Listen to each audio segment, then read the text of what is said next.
प्यारे बच्चों, कैसे हैं आप लोग। मैं अभी स्टार्ट कर रहा हूँ इस वीडियो में चैप्टर इलेक्ट्रिसिटी। सबसे पहले मैं आपको इस वीडियो में आज पढ़ाऊंगा कि इलेक्ट्रिसिटी के फॉर्मूले क्या हैं, उनके सिंबल्स क्या हैं, उनकी एसआई यूनिट्स क्या हैं, मींस उनको किस में मेजर करते हैं, और इसकी थ्योरी मैं दूंगा आपको दूसरी वीडियो में। अभी हम पढ़ेंगे बहुत ही आसान तरीके से कि इनके फॉर्मूले क्या हैं।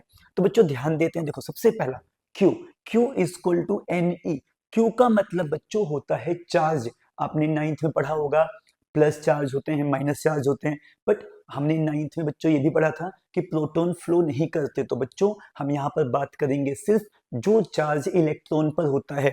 तो इलेक्ट्रॉन पे चार्ज कितना होता है, माइनस का 1.6 इंटू 10 की पावर माइनस 19 कूलम। मैंने यहाँ लिखा हुआ है माइनस का 1.6 इंटू 10 की पावर माइनस 19 कूलम। और जो चार्ज है, चार्ज को नापते किसमें बच्चों, कूलम में। मींस चार्ज की जो एसआई यूनिट है वो क्या है, कूलम। यहाँ आप देख सकते हैं मैंने लिखा हुआ है। और एन का मतलब क्या है बच्चों, यहाँ पर नंबर ऑफ इलेक्ट्रॉन्स। ये हमारा इस चैप्टर का पहला फॉर्मूला है। अब बच्चों हम बात करें दूसरे फॉर्मूले की, तो बच्चों हमारा है आई।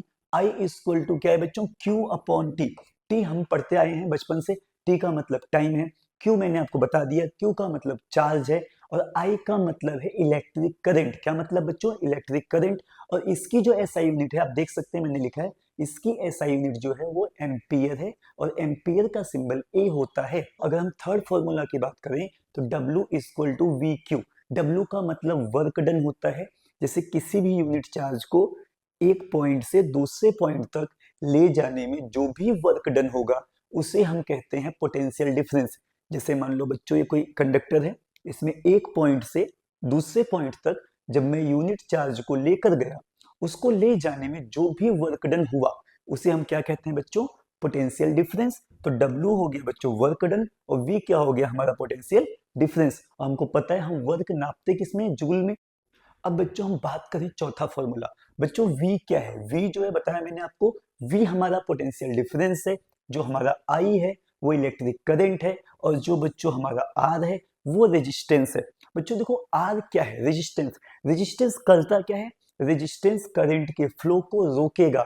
जिस सर्किट में या फिर जिस कंडक्टर में अगर रेजिस्टेंस बहुत ज्यादा होगा तो करंट कम होगा, रेजिस्टेंस बहुत कम होगा तो करंट ज्यादा होगा। बाकी बच्चों मैं इसके बारे में आपको डिटेल में पढ़ाऊंगा जब इस चैप्टर की पढ़ाऊंगा थ्योरी।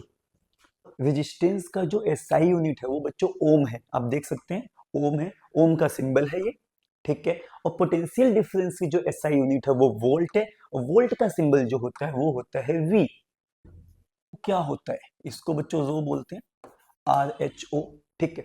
बच्चों ये रेजिस्टिविटी है, देखो इसकी भी डिफाइन प्रॉपर जब पढ़ाऊंगा थ्योरी तब बताऊंगा आपको। अभी आप समझो फॉर्मूला।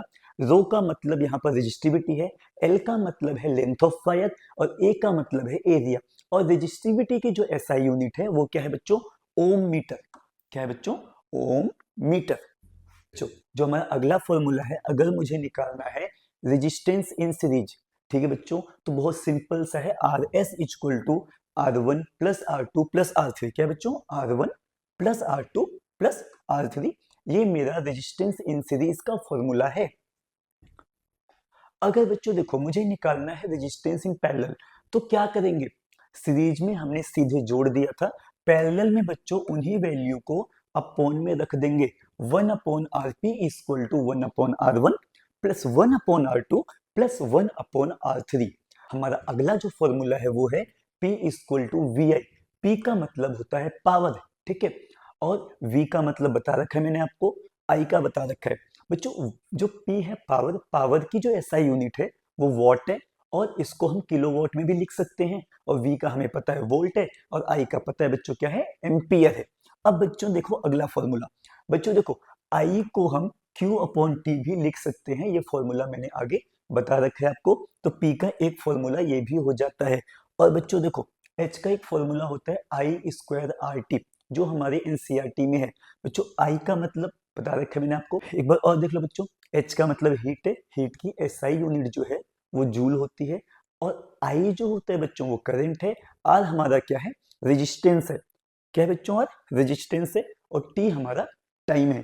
और मैंने आपको बता रखा है पहले कि रेजिस्टेंस क्या करता है, करंट के फ्लो को रोकेगा। बच्चों अगर हम बात करूं ई, ई मतलब एनर्जी, एनर्जी का जो फॉर्मूला है वो है पावर इनटू टाइम। तो P means power, T means time. और एनर्जी की जो एसआई यूनिट है बच्चों वो किलोवाट आवर होती है, और कई बार बच्चों इसको हम यूनिट्स में भी लिख सकते हैं। जो मैंने आपको फॉर्मूलाज पढ़ाए हैं, फॉर्मूलाज को मिलाकर और फॉर्मूले बन जाते हैं। जैसे देखो कैसे, जैसे मैंने आपको बताया था अभी पीछे कि H होता है हमारा आई स्क्वायर आर टी, और मैंने आपको बताया था V होता है आई आर। अब मान लो मुझे आई निकालना है, तो आई यहां हो जाएगा V अपॉन आर। ठीक है बच्चों, तो बच्चों इस आई को मैं यहां पुट कर सकता हूं, तो नया H का फॉर्मूला क्या हो जाएगा, V अपॉन आर का square into R into T. तो बच्चों स्क्वायर जो है आर, उससे आर कट जाएगा, तो आपका फॉर्मूला नया क्या मिलेगा, नया फॉर्मूला हमारा जो हीट का मिलेगा वो देखो क्या मिलेगा, H इक्वल टू, ठीक है, मैंने क्या बताया बच्चों, मैंने आपको बताया इसका हो जाएगा स्क्वायर, तो ये हो गया V square R square into R into T. R square से आर कट गया बच्चों, आर अगर कट गया तो क्या बचा, H बच गया,